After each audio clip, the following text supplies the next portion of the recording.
نستعينه ونستغفره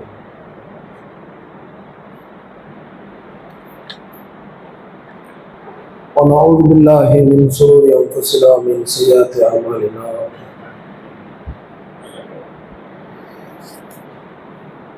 من يهده الله فلا مضل له ومن يضلل فلا هادي له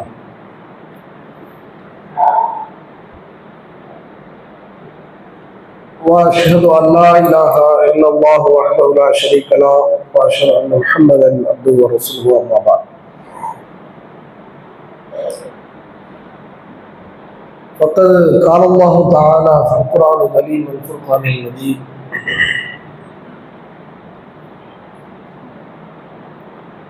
يا ايها الذين امنوا اتقوا الله حق تقاته ولا تموتن الا وانتم مسلمون يا أيها الذين آمنوا اتقوا الله وقولوا قولا سديدا يصلح لكم أعمالكم ويغفر لكم ذنوبكم ومن يطع الله ورسوله فقد فاز فوزا عظيما قال النبي صلى الله عليه وسلم إن أصدق الحديث كتاب الله وأحسن الهدي محمد صلى الله عليه وسلم وشر الأمور محدثاتها وكل محدثة بدعة وكل بدعة ضلالة وكل ضلالة في النار. எல்லா புகழும் புகழ்ச்சியும் இல்லாமல்ல அல்லாஹ்வுக்கு உரித்தான். அவனது சாந்தியும் சமாதானமும் நம் உயிரிலும் மேலான நபிகள் நாயகம் ஸல்லல்லாஹு அலைஹி வஸல்லம் அவர்கள் மீதும் அன்னாரின் நல்லற தோழர்கள் தோழியர்கள் மீதும் இங்கே ஒன்று விழுந்திருக்கின்ற நம் அனைவர் மீதும் வீடுகளிலே அமர்ந்து கொண்டு கேட்டுக்கொண்டிருக்கும் சகோதர சகோதரிகள் மீதும் என்றென்றும் நின்று வரட்டுமாக. அல்லாஹுடைய மகத்தான அருளால் ஒவ்வொரு வாரமும் செவ்வாய்க்கிழமை இஷா தொழுகைக்கு பிறகு ஹதீஸ் வகுப்பை நாம் நடத்தி வருகிறோம். இதில் இமாம் நவவி அவர்களின் நபிமொழி தொகுப்பான ரியாது சாலிஹின் என்ற கிரந்தத்தை நாம் தொடர்ச்சியாக பார்த்து வருகிறோம். மூன்றாவது தலைப்பும் பாபு சபர் பொறுமை என்ற தலைப்பை பார்க்கிறோம். இன்னையோட அந்த தலைப்பு இன்ஷா அல்லாஹ் நிறைவேறும். பொறுமை என்ற தலைப்பின் ஏராளமான குர்ஆன் வசனங்களையும் ஹதீஸையும் ஹதீஸ்களையும் பார்த்து வந்தோம்.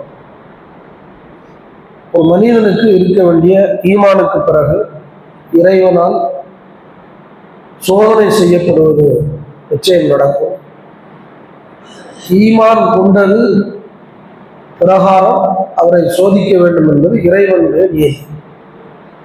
அந்த ஒவ்வொரு சோதனையிலையும் அவர் சரியாக கையாள்கிறாரா, நடக்கிறாரா, சபரோடு இருக்கிறாரா என்பதை பார்த்துதான் இறைவன் என்ன செய்யலாம், சோனத்துக்கு தேர்வு செய்யலாம்.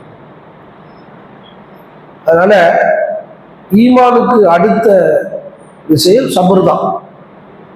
எல்லா விஷயத்தையும் உடலாலும் மனதாலும் பொருளாலும் உயிர்களை சேவைப்படுத்தியும் பலன்களை அளித்தும் அல்லாஹ் செய்வான், சோதிப்பான் என்று குர்ஆன்ல சொல்லித்தரான். இதுல எல்லாம் யாரு கடந்து வருகின்றாரோ அவங்களுக்கு தான் சொல்றோம். இந்த ஈமானை அல்லாஹ் டெஸ்ட் பண்ணி தான் சொர்க்கம் கொடுக்குறான். அந்த டெஸ்ட் தான் சபர். அது எவ்வளவு ஒருத்தருக்கு ஒரு ஆள் மாறுபடும் இல்லை, எல்லாருக்கும் ஒரே மாதிரி முள்ளு காட்டாது. ஒரு ஆள் 60 இருப்பாரு, ஒரு ஆள் 70 இருப்பாரு, ஒரு ஆள் 110 இருப்பாரு. அவங்களோட ஈமான் மாறுந்தானே, மனசு சம்பந்தப்பட்டதா இருக்கனால அதை வச்சுதான் சொர்க்கத்துக்கான கேட்டகரியும் தீர்மானிக்கணும். சொர்க்கம் எல்லாத்துக்கும் ஒரே சொர்க்கம்லாம் கிடையாது. ஜிஹாதுல மட்டும் 100 சொர்க்கம்னு ரசூலுல்லாஹ் சொன்னாங்க. அதுல ஒன்றுக்கும் மற்றொன்றுக்கும் இடையில் வானம் பூமிக்குள்ள இடைவெளி என்று பெருமானார் சொன்னாங்க. ஜிஹாதுண்டா மொத்தமா ஜிஹாதுன்ற கூடாது, சொர்க்கம்ன்ற கூடாது. அதுல 100 சொர்க்கம் இருக்கு. தொழுகையிலே இருக்கலாம், நோம்புகளே இருக்கலாம். அதுதானே ஒரு செய்தியை நமக்கு ரசூலுல்லாஹ் சொல்றாங்கன்னா சும்மா சொல்ல மாட்டாங்க. இந்த அடிப்படையில சொர்க்கம் தீர்மானிக்கப்படுறது நம்முடைய சபரை வச்சுதான் தீர்மானிக்கணும். ஈமானுக்கான சான்று இருக்கா என்று டெஸ்ட் வந்து சோதனையில யாரு தெளிவா இருக்கிறாங்க அப்படிங்கிறத வச்சுதான் தேர்வு செய்யப்படுகிறது என்பதுதான் தலைப்புதான் அடிப்படை. இதுல 50வது செய்தியாக, ஷார்ட்டா ஒரு மனிதனுக்கு கோபம் வருது, வரதாங்க ஒரு ஆள் நம்மளை பார்த்து கேள்வி கேட்கான்னு வச்சுக்கோங்களேன், நம்ம நேரமா நடக்கும்போது கேள்வி கேட்டுருவார், நியாயம் இல்லைண்டா, கோபம் கொஞ்சம் அடக்கணும், 50 அடக்கணும், வரத்தாங்க கேள்வி கேட்கத்தாங்க. பொது சமூகத்துல இருக்கும்போது, தலைவராக இருக்கும்போது, ஒரு சமூகத்தை வழி நடத்துகிற பொழுது மக்கள் வந்து பல டிசைன் இருப்பாங்க. தெரிஞ்சுக்கிட்டு கேள்வி கேட்பான், தெரியாம கேட்பான், தெரியறதுக்காண்டி கேட்பான். இழுத்து விட்டு போயிடும் சபையில கேள்வி கேட்கணும்னு சொல்லி நம்ம இழுத்து விட்டு உச்சத்தில் வச்சு நினைச்சுவாங்க, ஒத்து வாங்கி கொடுத்துருவாங்க. இப்படிலாம் இருக்கும். நம்ம என்ன செய்யக்கூடாது, டென்ஷன் ஆகி நிதானத்தை கடைபிடிக்கணும், டென்ஷன் ஆகிடக்கூடாது.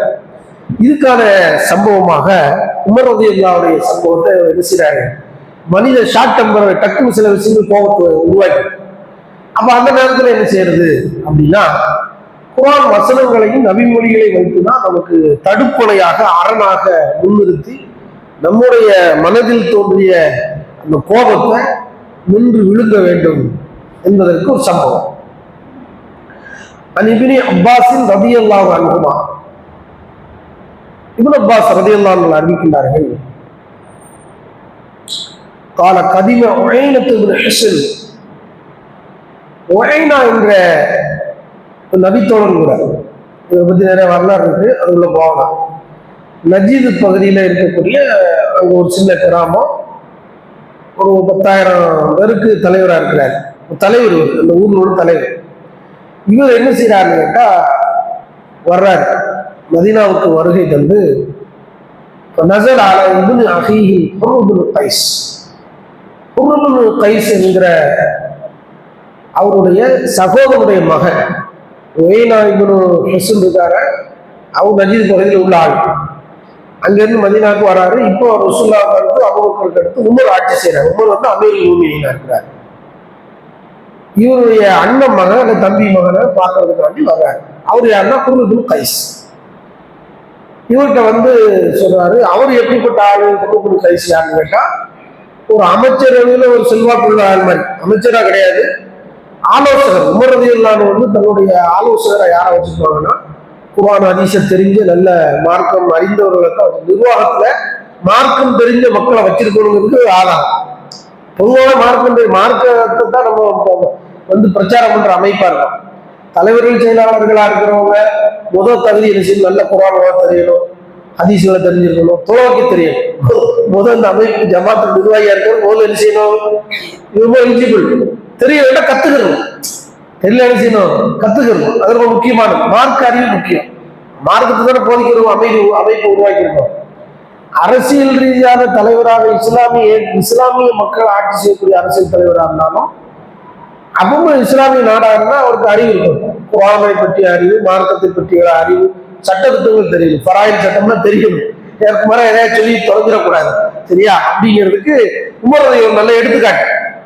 உக்கான மினர் நஃபரி இல்லதீன யுதுனீஹும் உமர் இப்னு கத்தாப் ரலியல்லாஹு அன்ஹு.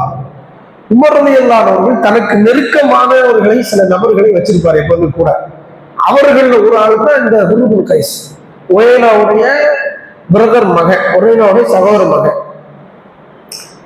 வந்து அவர் சொல்றாரு, கானல் குர்ஆவு அஸ்ஹாபு மஜ்லிஸ் உமர் முஷாவரத்தி குஹூலன் கான சுப்பானன்.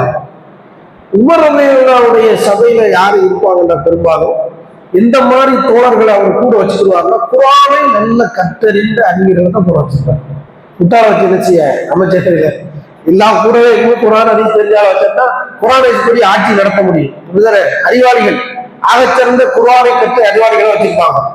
அவருடைய ஆலோசனையில சின்ன ஆளு பெரிய ஆளுலாம் பார்க்க மாட்டாங்க. உமர் சின்ன பிள்ளையா இருந்தாலும் பெரிய பிள்ளையா இருந்தாலும் குர்ஆன் ஹதீஸை தெரிஞ்சாலா இருக்கும், குர்ஆனை மனனம் செய்த காரிக்களாக இருந்தால் முதலிடம். இப்படி வச்சிருக்காரு பாருங்க, உமர் எப்படி ஆட்சி செஞ்சிருக்காரு பாருங்க. அது மாதிரியான ஒரு கூட்டத்துல, மஷூராவுல ஆலோசனை கூட்டத்துல உள்ள ஆள் தான் இந்த ஹுர் இப்னு கைஸ். இவருக்கு இந்த செல்வாக்கு இருக்குன்னு நினைச்சிட்டு உமர்கிட்ட டேட் வாங்குறதுக்காண்டி இவர் வாராரு. யாரு? உழைனா என்கிற ஆளு நஜீதுல இருந்து கைஸை பார்க்க வரேன். وقال وعينة لابن أخيه يا ابن أخي لك وجه عند هذا الأمير فاستأذن لي عليه. அப்ப அவன் சொல்றாரு வந்து, மோனே, என்னுடைய சகோதரனுடைய மகனே, உனக்கு வந்து உமர்கிட்ட வந்து செல்வாக்கு இருக்குது. லக்க வஜ்ஜுன்னு உனக்கு முகம் இருக்கிறது என்றால் உனக்கு வந்து உமர்கிட்ட ஒரு செல்வாக்கு இருக்கு, நீ சொன்னா கேட்பாரு. அதனால எனக்கு ஒரு டேட் வாங்கிட்டான், சிஎம் பார்க்கறதுக்கு, ஆளுநரை பார்க்கறதுக்கு, ஜனாதிபதியை பார்க்கறதுக்கு ஒரு டேட் வாங்கிட்டான். அமீர் மூமின்ல இல்லையா, அதனால டேட் வாங்கிட்டான் அப்படின்னு கேட்கிறேன். சரின்னு சொல்லி இவரு சாச்சா அல்லது பெரியப்பா ஏதாவது ஒரு போய் கேட்கிறாரு, இந்த மாதிரி சாச்சா கேட்கிறாரு, நீங்க உங்களை சந்திக்கணுங்கிறாரு அப்படின்னு கேட்ட உடனே ஃபர்ஸ்டா தானே அதிநல்ல கூப்பிடுறது எல்லாம். சரி, ஓகே, வாங்க, நாளைக்கு வாங்க, இன்னொரு டேட்டை கொடுத்துட்றாரு. கொடுத்தா அந்த ஆளு சந்திக்க வராரு. பலம்மா தகல உமரை சந்திக்க உள்ள நுழைகிறாரு. நுழைஞ்ச உடனே கால ஹிய இப்னுல் கத்தாப், உடனே உள்ள போயிட்டு இப்னுல் கத்தாபே அமீர் மூமின் சொல்ல மாட்டாரு, அது கோகராளா இருப்பார். அவரை பத்தி எழுதும் போது கூட குறிப்புகள் எப்படி எழுதுறாங்கன்னா, காட்டருக்குன்னு சொல்லுவாங்கல்ல, தலைவர் தான் இருந்திருக்காரு, கரண்டு போட்ட கிராமவாசிகள். இந்த மாதிரி உமர் அலியோட பேரை கூப்பிட்டு கத்தாபுடைய மகனே அழைச்சி, வல்லாஹி மா துதீனல் ஜஸல், எங்களுக்கு நீங்க வந்து ஜஸல்னா அதிகம், பொக்கிஷம், கொடுக்கறத ஒழுங்கா கொடுக்கல அப்படிங்கிற, தர வேண்டியதை முறையாக தரவில்லை, குறைத்து கொடுத்திருக்கின்றீர்கள் அப்படின்னு செய்றாரு. உமர்கிட்ட பார்த்து சொல்றாரு, வலா தஹ்கும் ஃபீனா பில் அத்ல், எங்களுக்கு மத்தியில நியாயமான தீர்ப்பு நீங்க வழங்கல, அநியாய தீர்ப்பு வாங்கிட்டீங்க அப்படின்னு சொல்றாரு. உமர் வந்து கொஞ்சம் ஷார்ட் டெம்பர், இந்த மாதிரி விஷயங்கள் கேள்விப்படும்போது டக்குன்னு கோபப்படுவார், வயசாயிடுவார். இப்படி சொன்ன மறுகணத்துல பகதிப உமர் ரலியல்லாஹு அன்ஹு ஹத்தா ஹம்மாயி யூகியபி, உமர் அலியாருக்கு கோபம் வச்சு ஏறிடுச்சு. ஏன்னா அடிச்சிடணும்னு தயாராகிருந்தார். மனசுக்குள்ள நினைக்காரு, பாஞ்சிர வண்டி தான், அவரும் பாயிர ஆளத்தான் இருக்காரு, வந்தாலும் ஏற்ற வந்தாலும் இல்லை, 10,000 பேருக்கு தலைவரா இருக்காரு. அவர் பெருமலியமானதே அவருக்கு என்னன்னு கேட்டா அவருடைய வீரத்திட்ட பெருமலியமா இருக்காரு. வந்தாங்க தலைவரா, ஒரு ஏரியாவுக்கு தலைவரா இருக்கிறாரு, கொஞ்சம் ஸ்ட்ராங்கான ஆள்தான் வந்தாங்க, சவுண்ட் பாட்டி தான். அம்மா யூகிய பிகி, அவர் மேல பாஞ்சிரணும்னு உமர் என்ன செய்றாரு, அந்த பொசிஷனை மாத்துறாரு. இது தெரிஞ்சு வச்சு யாருக்கு, கூட இருக்கிறாருக்கு தெரிஞ்சு வச்சு, குர்ருல் கைஸ் சபையில் இருக்கிறாரு, அவர் காரி குர்ஆனை மனனம் செய்தவர், மார்க்க சட்டங்களை தெரிஞ்சவர். உடனே உமர் வண்டி ஸ்டார்ட் பண்ற மாதிரி தெரிஞ்சு நோட்டி இவர் தயாராகிறாரு, உமர் அடக்கணுமே. உடனே ஃபகால லஹு ஹுர், உடனே குர்ரு சொல்றாரு, கை சொல்றாரு, அமீரல் மூமினீன், மூமின்களின் தலைவரே அப்படின்னு அழைச்சி சொல்றாரு. இன்னல்லாஹ தஆலா, அல்லாஹ் குர்ஆன்ல சொல்றான், கேட்கலையா, காலனி நபி ஸல்லல்லாஹு அலைஹி வஸல்லம், நபியை பார்த்து அல்லாஹ் குர்ஆன்ல சொல்றானே, கவனிச்சீங்களா வசனத்தை? ஒரு பாயிரம் ரெடியா நிற்காரு, அடிச்சிடணும்னு கோபத்தோட நிற்காரு. ஏற்கனவே வந்து பேசிட்டு இருக்கு அப்படிங்கிற மாதிரி மண்டல ஏறி நிக்குது. பொசிஷன் ஸ்டார்ட் ஆகும் போது என்ன செய்யறாரு, உங்களுக்கு தயாராயிட்டாரு, நம்ம இப்பவுமே சொல்லணும், வசனத்தை கரெக்டா போடணும் சொல்லி சமயோஜித மாதிரி செய்யாரு. அல்லாஹ் வந்து நபியை பார்த்து சொல்றானே, கவனிக்கலையா உமரே அமீருல் மூமினீனே என்று சொல்லி இந்த வசனத்தை ஓதுறாங்க. ஹுதில் அஃப்வா வஅமுர் பில் உர்ஃபி வஆரில் அனில் ஜாஹிலீன். அழகான வசனம், மூணே துண்டுதான், அழகான வசனம். மன்னிப்பை கடைபிடிக்கிறாங்க, குடும்பக்கு தன் அலட்சியம் ஒரு தெரியாம சொல்றாங்க, அப்படி சொல்றோம்ல, இந்த மாதிரி அவன் தெரியாம பேசிக்கிட்டு இருக்கான். அப்படி ஹுதில் அஃப்வ, மன்னிப்பை கை கொள்வீராக. மென்மைன்னு, அது மென்மைக்கு அஃபுக்கு நிறைய இருக்கு. அஃபுக்கு ஒரு 30 அர்த்தம் வச்சிருந்தான். தனி தலைப்பை பேசுறாங்க, ஆஃபியா தனி தலைமை. ஆஃபியத்துல என்னென்ன அர்த்தம் ஹதீஸ்லயே எடுத்துடலாம், குர்ஆன் வசனம் ஹதீஸ்ல எடுத்தோம்னா அவ்வளவு அர்த்தங்கள் இருக்கு. மென்மை, சகிப்புத்தன்மை, மன்னிப்பு, பொதுவு கண்டுக்கிறாம விடுறது, இப்படி நிறைய அர்த்தங்களை கொண்டது. அந்த அர்த்தத்துல மன்னிப்பை கை கொள்வீராக, எடுப்பீராக. வஅமுர் பில் உர்ஃப், நன்மையை கொண்டு ஏவுவீராக. வஆரில் அனில் ஜாஹிலீன், மடையர்களை புறக்கணித்து விடும் என்று அல்லாஹ் நபிக்கு சொல்வாங்க. கவனிக்கலையா என்று சொன்ன உடனே சூரத்துல் ஆராஃப்ல அந்த வசனம் வருது, இன்னஹாதா மினல் ஜாஹிலீன், அதையும் சொல்லி பதிலையும் சொல்றாரு. வந்தார சாச்சா மடையல்ல ஒருத்தன் அப்படிங்கிற இன்னஹாதா மினல் ஜாஹிலீன், அல்லாஹ் சொல்ல அறிகுறிகள்ல இருக்கிற ஒரு ஆள் இந்த ஆளு அறிவியலர்களில் ஒருவர் என்று சொன்ன உடனே டைம் கேட்டு கொடுத்தது அவர் தான்.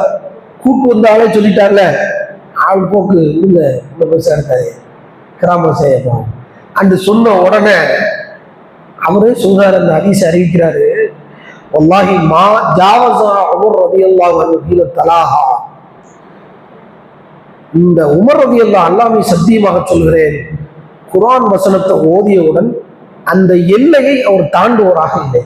எந்த ரேசாச்சு கோபம் குப்புளிச்சுச்சோ குர்ஆன் வசனத்தை போட்டோன்னு அப்படி சாந்திங்க, குர்ஆன் வசனத்தில் அப்படி சரணடைகிறார், சரணாகதி அடைகிறார் உமர் ரலியல்லாஹு அன்ஹு. உக்கான வக்காஃபன் இந்த கிதாபில்லாஹி தஆலா, அல்லாஹ்வுடைய வேதம் என்று வருகிற பொழுது உமர் அதுல உறுதியானவராக நின்றார். தன்னுடைய வழிமுறையைத்தான் விட்டாரே தவிர தன்னுடைய தபியத், நீங்கள போனா சில ஆளுக்கு தபியத்துன்னு சொல்லி ஆபாசமா பேசுவாங்க, சுலபனமா பேசுவாங்க. அது இயற்கை குணம். எனக்கு என்ன இயற்கை குணம்? பிறக்கும் போதே நான் ஆபாசத்திலே பிறந்தேன் சொல்லுவாங்க. கரணம் போட்டா பேசிட்டு அப்பம் பட்ட மாதிரிலாம் இப்படிதாங்க. இந்த ஆதாரத்தை காட்டக்கூடாது, தப்பு. அது கொள்கை சகோதரர்கள் முஸ்லிம்கள் மூமின்கள் எந்த சகாபாக்களை விடவோ ஆபாசமா அற்பமானவர்களாக குடியாளர்களாக இருந்த ஒரு கூட்டத்தை தானே சாகரியா கூட்டத்தை ரசூலா மாத்திருக்கிறாங்க.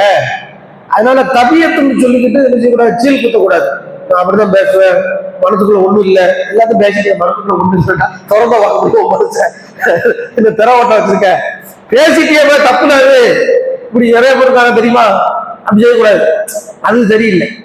அது வந்து நம்ம செயல மோசமா காட்டிட்டு மனத்துக்குள்ள ஒண்ணும் இல்லைன்னா அது எதுக்கு? ஒண்ணு இல்லாத பேசுற கிறுக்கதான் பேசுவான், ஒண்ணு இல்லாத கிறுக்க கிறுக்குத்தனமான வேலையை பார்க்க கூடாது. சரியா இருந்தா பேசுறது மெச்சாட்டு, அதான் கரெக்ட், அதான் ரசூலா சொன்ன வழிங்க. இந்த மாதிரியான அம்சங்கள் வந்து உமர் ரலிட்ட கிடையாது. எவ்வளவு கோபக்காரனோ அதே அளவுக்கு நிறுத்தக்கூடியவரா இருந்தார் கோபத்தை. இந்த பக்கம் நமக்கு கிடைச்சிருச்சா அமீருல் மூமினீன் ஆயிடலாம். தலைவர்கள் அவருக்கு தான் வழி, வேற வழியே கிடையாது. வசனத்தை ஓதியாச்சுன்னா ஹதீஸை ஓதியாச்சும் நம்ம அறிவு சுய வழக்கம் அதெல்லாம் கொடுக்கக்கூடாது, சரணடையணும். கால அஸ்லிம் அஸ்லம் தில் ரப்பில் ஆலமீன். இப்ராஹிம் அலைஹிஸ்ஸலாமை பார்த்து அல்லாஹ் கட்டுப்பாடுனா கட்டுப்பட முடியாதான் முஸ்லிம். அகிலங்களின் நிச்சயங்களுக்கு நான் முழுமையாக அடிபடுகிறேன். அடிபணியக்கூடிய தன்மை வந்துருச்சுனாலே அதான் சபருக்கு முதல் இலக்கணம். சபருக்கு முதல் இலக்கணம் நின்று குர்ஆன் வசனத்துக்கு ரசூலுல்லாஹ் ஒரு சலாத்தை சொன்னாங்கல்ல, கோபுர அளவுக்கு இஸ்பிர் இவர்கிட்ட வந்து அவுதுபில்லா மினஷ் சொல்லுங்க. ஒருத்தன் அடிக்க நிக்கா கோபமா இருக்கு, அவுதுபில்லா மினஷ் அந்த வசனத்தை ஓதி குதியில நம்மளையும் சேர்த்துக்கணும். போட மாட பழைய மகா ஆலயம் பண்ணேமா ஒப்பம் போன ஏன்ட்டு வந்து சொல்லியாமா பத்திரிகைகளா பல வர இப்படி பேசுறாங்களா இருக்கான். யார்கிட்ட வந்து சொல்றேன் என்கிட்ட பெரிய ஒரு குர்ஆனை கொண்டு வந்துட்டாரு, ஆளப்பாறேன் உனக்கு வந்தா தெரியுங்களா அப்படி நமக்கு வயசு பண்ணிக்கிட்டு இருப்பான். இன்னும் கொஞ்சம் பேர் ஓரமான இருந்தா பழிக்கு போய் வாங்காம அதிசிக்காம இப்படி கேட்பான் பாத்தீங்களா. இப்போ இதெல்லாம் இருந்தா இது தேராத கேஸ், இது வசனத்தை நிக்கிற மாதிரி ஆள் இல்லை. கருத்து அபிப்பிராயம் வசனமா கூட இருக்கலாம், வசனத்தை ஓதிட்டாரு நின்றுல. இதுதான் சகாபாக்கள். சகாபாக்கள்கிட்ட அந்த பழக்கம் எப்படி இருக்குன்னா அது இந்த கோபக்கார உமர்ட்ட இருக்கு.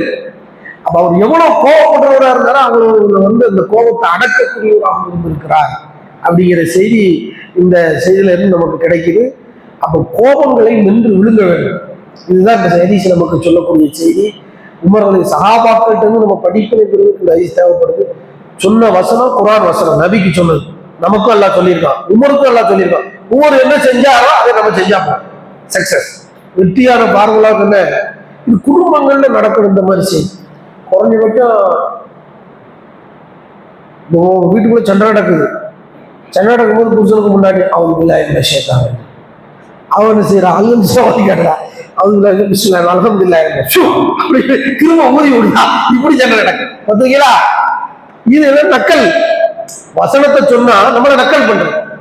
இப்படி மார்க்கம் தெரிஞ்ச பொண்டாட்டி புருஷனுக்குள்ள நடக்கிற கூட பண்ணி சண்டை இருக்கிற மாதிரி இடத்த காலிங்க புருஷன் பொண்டாட்டிகளை சண்டையா அமைதியா போயிடும். ரசூலுல்லாஹ் வாழ்க்கை நடந்திருக்கு அப்படி. இதே செய்தி 2-3 தடவை சொல்லிட்டேன். ரசூலுல்லாஹ்வுடைய மனைவிட்ட வேற வீட்டுல இருந்து சாப்பாடு வருது, ஸ்வீட் பாத்திரம். ரசூலுல்லாஹ் என்ன செஞ்சாங்க? தட்டை உடைச்சிருச்சு அந்த அம்மா. இன்னும் வாயை மூடிட்டாங்க. ரசூலுல்லாஹ் பேசவே இல்லை. அந்த பொறுமை வேணும் நமக்கு. திரும்ப திரும்ப மறுக்க திரும்ப பேசினா உமர் பேசினாராங்க, வசனம் சொல்லப்படுது, அவர் பேசினாரு, வசனம் சொல்லப்படுது, மறுபேச்சே இல்லை, சரணடைகிறாங்க. இந்த நிலையை எடுக்கணும். ஒரு தரப்பு சுலோ பண்ணிடணும், பேசக்கூடாது. அமைதிதான் பொறுமைக்கு அடிப்படை. அடுத்து இன்னொரு வார்த்தையை விழுறதுக்குள்ள முடிஞ்ச சண்டை எழுப்பாமத்துல சில ஆளுக்கு முடிஞ்ச சண்டை எழுப்பு முடிஞ்சு கூட்டம் முடிஞ்சு வரப்போகும்போது சுமாரக்குள்ள ஓதப்போம். கடைசி சுபானக்குள்ள ஓதமும் ஒரு தடின்னு ஒரு பெரிய வார்த்தையும் போட்டுருவான். அங்கிருந்து அடுத்த கூட்டம் ஆரம்பிக்கும். இப்படி சில சம்பவங்கள்லாம் நடந்து அடிக்கடி முடிஞ்சு சமாதத்துக்குள்ள நடந்தது, வீடு குடும்பங்களுக்குள்ள நடக்கும், நிர்வாகத்துக்குள்ள நடக்கும், அண்ணனுக்குள்ள நடக்கும். என்ன இப்படி எப்படி சொல்ல போச்சு? அவங்க சொல்றத குறைக்கணும், நிறுத்தணும் வார்த்தைகளை. சபுருக்கான அமைதியா தான், சபுருக்கான அடிப்படை தான்.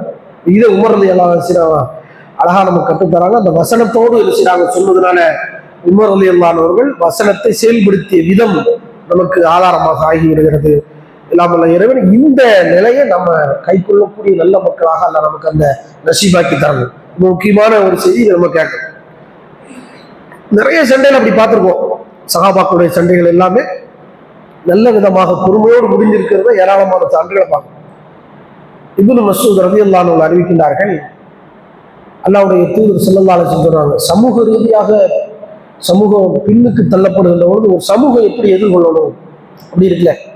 ஒரு நிர்வாகம் குறிவைத்து தாக்கப்படும், ஒரு கிளை குறிவைத்து தாக்கப்படும், ஒரு மாவட்டம் குறிவைத்து தாக்கப்படும், ஒரு இனத்தை சார்ந்த முஸ்லிம்கள் குறிவைத்து தாக்கப்படுவார்கள், பெரும்பான்மை சிறுபான்மை என்று தாக்கப்படுவார்கள்.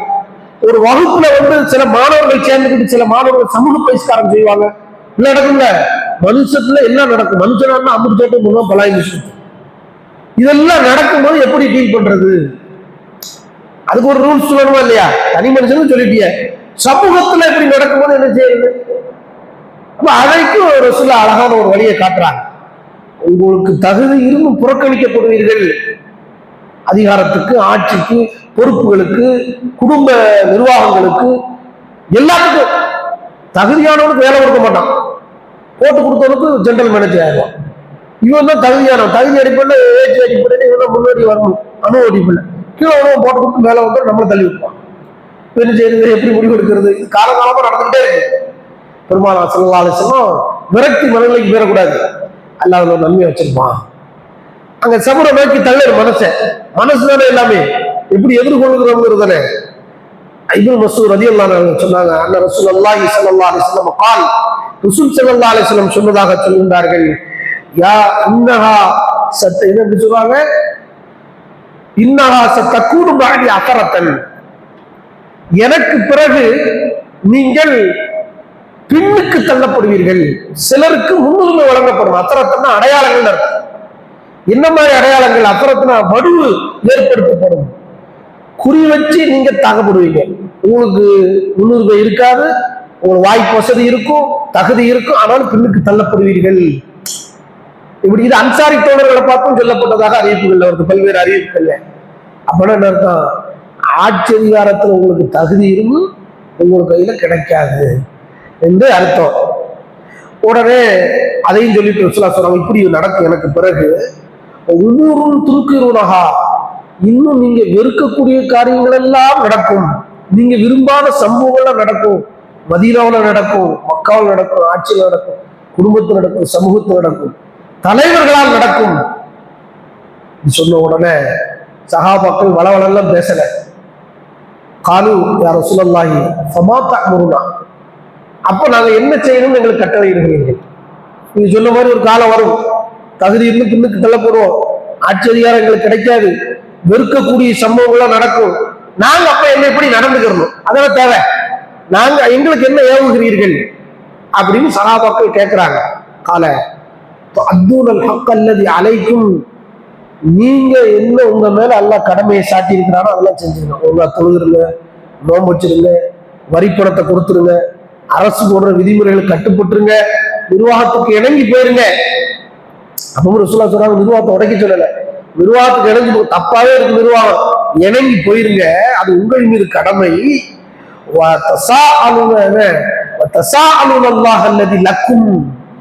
உங்களுக்கு கிடைக்க வேண்டிய உரிமைகளை அல்லாஹ்விடம் ஒப்படைத்து விடுங்கள், கேளுங்கள் என்று பெருமானார் ஸல்லல்லாஹு அலைஹி வஸல்லம் அவர்கள் வழிகாட்டுறாங்க. இது சமூகத்துக்கு சேர்த்து சொல்லிட்டாங்க. அப்ப எல்லா நேரத்திலும் விரும்பும் நிர்வாகமும் அமையாது. அப்படி அமையும் நினைக்கிறீங்களா? நடக்க உலகம் இயங்காது. விரும்பாத நிர்வாகம் வருகிற பொழுதுதான் நமக்கு என்ன படிப்பின, இது மாதிரி நம்ம நடக்கக்கூடாதா, சரியா நடக்கும் அப்படின்னு எப்போ வருவோம்? விரும்புனதெல்லாம் நடந்துட்டா அப்படி உலகம் இயங்காது. விரும்பாதவைகளையும் அல்லாஹ் நடத்தி காட்டி, எதை நீ விரும்பலையோ அதற்கு நேர் எதிராக நீ செய்து விடாதுன்னு நல்லா நமக்கு ஒரு படிப்பினை தர நினைக்கலாம். அது கால அவகாசம் வேணுமா இல்லையா அந்த படிப்பினைக்கு? அது கூட உலகத்துல இயங்கும். எப்படி ஏற்கிறது? அப்ப ரசூல் ஸல்லல்லாஹு அலைஹி வஸல்லம் சொல்றாங்க, நீங்க அந்த நேரத்தில் உங்களுக்கு பின்னுக்கு தள்ளுகிறப்படுகிறது, நீங்கள் பிற சமூகத்தால் பழிவாங்கப்படுகிற பொழுது நீங்க உங்க கடமையை செஞ்சிருங்க, உங்களுக்கு உரிமைகளை அல்லாட்ட கேளுங்க. இந்த ஹதீஸ்ல ஆரம்பத்துல தப்லீக் ஜமாத் ஹதீஸ்ன்னு சொல்லி கடுமையான விமர்சனம் பண்ணியிருக்கோம். நம்ம நிறைய விமர்சனம் பண்ணிட்டோம். அப்படி கிடையாது, எல்லாரும் எதிர்த்து போராடணும்னு அப்படிலாம் ரசூலுல்லாஹ் எல்லா இடத்துலையும் சொல்லலை. ஒரு ஆட்சி அதிகாரம் இருக்குன்ற பொழுது அதை செய்யக்கூடாது. ஒரு இஸ்லாமிய அரசு இருந்தால் அதை செய்ய முடியாது. புரியுதா உங்களுக்கு? இதை இஸ்லாம் நமக்கு ஒரு சட்டம் சொல்லுது. பொதுவான இந்தியா போன்ற நாடுகள் எப்படி நடக்கணும்னு இருக்கு, வேற ஒரு ஆட்சி இருக்கும்போது எப்படி நடக்கணும், இஸ்லாமிய ஆட்சிகள் இருந்தால் எப்படி நடக்குங்கிற செய்தி அது. ஆட்சி அதிகாரத்தில் இருக்கும்போது என்ன செய்யணும் என்கிற தகவலை தான் ரசூலுல்லாஹ் செய்றாங்க. ஒரு சமூக அமைப்புல ஒரு சமூகம் எப்படி செயல்பட வேண்டும், முஸ்லிம் ஆட்சி முஸ்லிமுக்கு விரோதமா நடக்கும், அப்ப நாம என்ன செய்யணும் அப்படிங்கிறத அந்த செய்தியை பத்தி சொல்றாங்க. இன்னொரு அறிவிப்புல இதே செய்தி அன்சாரி தோழர்களை பார்த்து சொன்னதாக இருக்குது. தனிப்பட்ட முறையில சில சகாபாக்களுக்கு உபதேசம் சொல்றாங்க. சமூகத்துக்கு தனி சொல்லிட்டு சமூகத்துக்கு சொன்ன மாதிரி தனிப்பட்ட நபருக்கும் சொல்றாங்க. இங்க இது எங்க இருக்குன்னு கேட்டா, உசைத் பின் ஹுதைர் என்ற நபி தோழர் அறிவிக்கிறார், அந்த ரஜுல மினல் அன்சாரி தோழர்கள் ஒருவர் ரசூலுல்லாஹ் வந்து கேட்கிறார். அன்சாரி பத்தி தான் சொல்லப்பட்டிருக்கு. பொதுவா அன்சாரில ஒரு ஆள், அவர் நினைக்காரு இனி தலைவராக போட்டால் செயலாளராக போடுங்க, இல்லைன்னா பொருளாளராக துணை செயலாளராக கொடுக்கலங்கிற மாதிரி அவர் கேட்க வர்றாரு. அவர் வந்து ரசூலுல்லாஹ் யார சொல்லலாம், இந்த மாதிரி ஒரு ஆளை நீங்க தலைவரை போடுறீங்க, தப்பு கிடையாது, நல்ல விஷயம், நம்மளே அப்படி போட்டு அந்த கடைக்கு போனல வந்து கேட்கிறாரு. யாரு? இந்த சலாபி கேட்கிறாரு. அன்சாரி தோழர் ஒரு ஆள் கேட்கிறார், அவர் தலைவரை போட்டிருக்கீங்க, அவர் செயலாளரை போட்டிருக்கீங்க, நம்மளும் சேர்த்து போடுங்களேன், என்ன போகுது கூட இருந்தாங்க, டீ கீழே குடிச்சுக்கிறோமா இல்லையா சொல்லி கேட்கிறாரு. சொல்றாங்க, இன்னக்கும் என்ற பதவி கேட்கறீங்க, எனக்கு பின்னாடி வாயில வடைய வைப்பாங்க, தரப்பட்டாங்க, இன்னும் செய்ய போறேன் கேட்கிறேன், உரிமையெல்லாம் புறக்கணிக்கப்படும், பின்னுக்கு தள்ளப்படுவாய், தகுதி இருநூறு தூக்கி வச்சுடாப்பா, எனக்கு நான் செத்த பிறகு சந்திக்க போறேன் சொல்லலாம். தன் இறப்புக்கு பிறகு என்ன நடக்கும் இந்த சமூகத்தை தயார்படுத்துறாங்க மனநிலையில. சபுர்ல தான் இங்க வருது. இப்படி பின்னாடி நடக்குங்கிறத முன்னாடியே சபுராலி ஆயிரம் போன ட்ரைனிங் எடுத்துருங்கிறாங்க அந்த சகாபி. ஒரு சமூகத்தை பார்த்தே சொல்றாங்க, புறக்கணிக்க போதும், இப்பவுமே மனசு தயாராச்சு, ரிசல்ட் ரெடியா இருக்கு, ஏத்துக்கிற தயாராயிட்டு. எப்படிப்பட்ட செய்தி! தேர்தல் அதிகாரி நமக்கு ஒத்துக்குவானுங்களா? இன்னைக்கு இதுதான் நடக்குமா? இதெல்லாம் ரசூலுல்லாஹ் எப்படி சஹாபாக்களை ட்ரெயின் பண்றாங்க. எனக்கு முன்னாடி இதெல்லாம் நடக்கும், நீ பதவி வந்து கேட்கிற, இந்த மாதிரிலாம் நடக்கிறதுக்கு போது தடாகத்தில் என்னை சந்திக்கிற வரைக்கும் இன்னும் சொல்றான், மூத்தா போற வரைக்கும் ரசூலுல்லாஹ்ட்ட ஒன்றும் பேச முடியாது. அழகான ஒரு செய்தி, மூத்தா போற வரைக்கும் எப்படிப்பட்ட செய்தியை ரசூலுல்லாஹ் அந்த சமூகத்துக்கு கடத்துறாங்க பாருங்க. ரொம்ப முக்கியமான ஒரு இஸ்லாமிய ஆட்சி இருக்கும்போது இதுல இருந்து படிப்புல தான் பண்ணாமல் ஜமாத்துக்கு ஹதீஸை பயன்படுத்த முடியாது.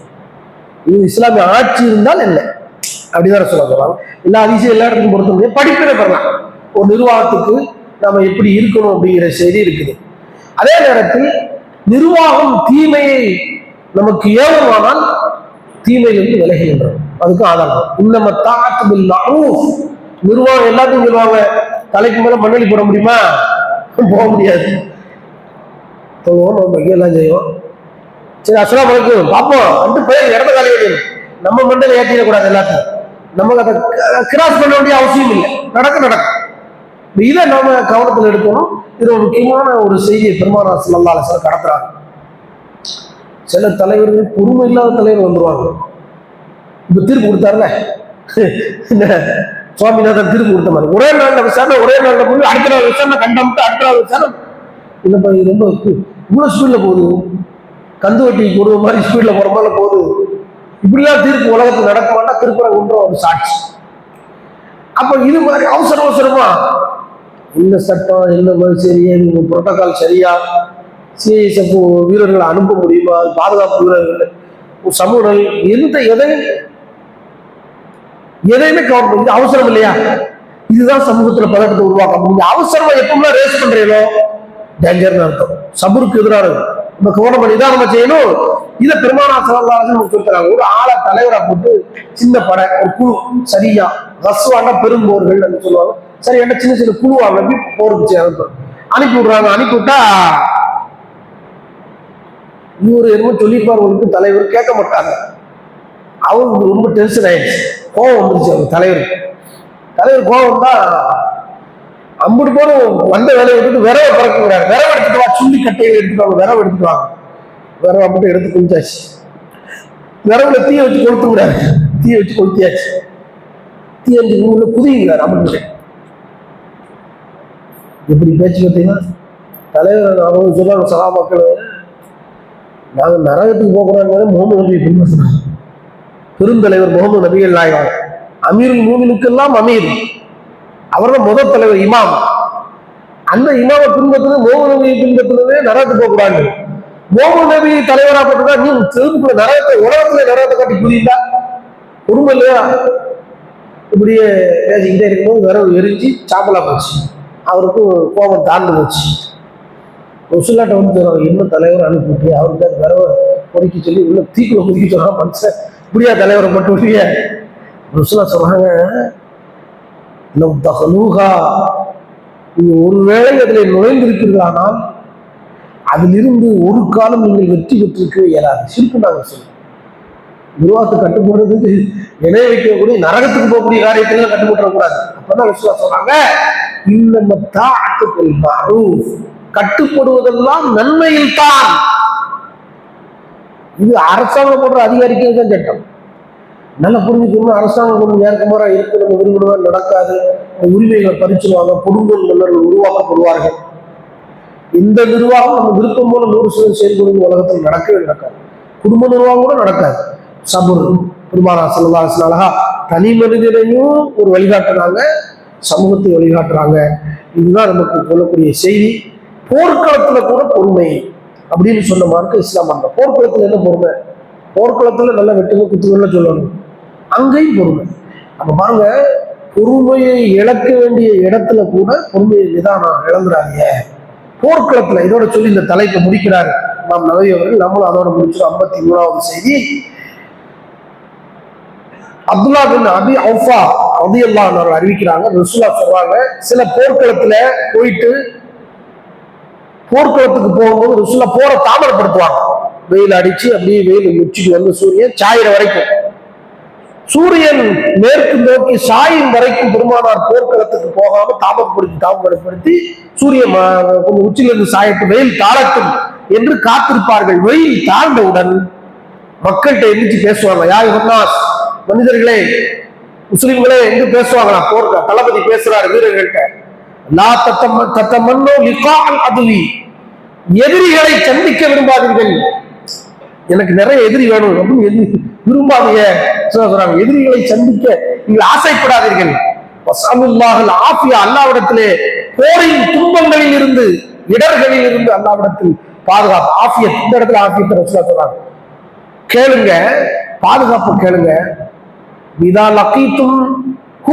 லகீத்துமூஹும், நீங்கள் எதிரிகளை சந்திக்க வேண்டும் என்கிற நிர்பந்தம் ஏற்பட்டால் ஃபஸ்பிரு, பொறுத்துக் கொள்ளுங்கள், சகிப்புத்தன்மையோடு நடங்கள். ஏன்?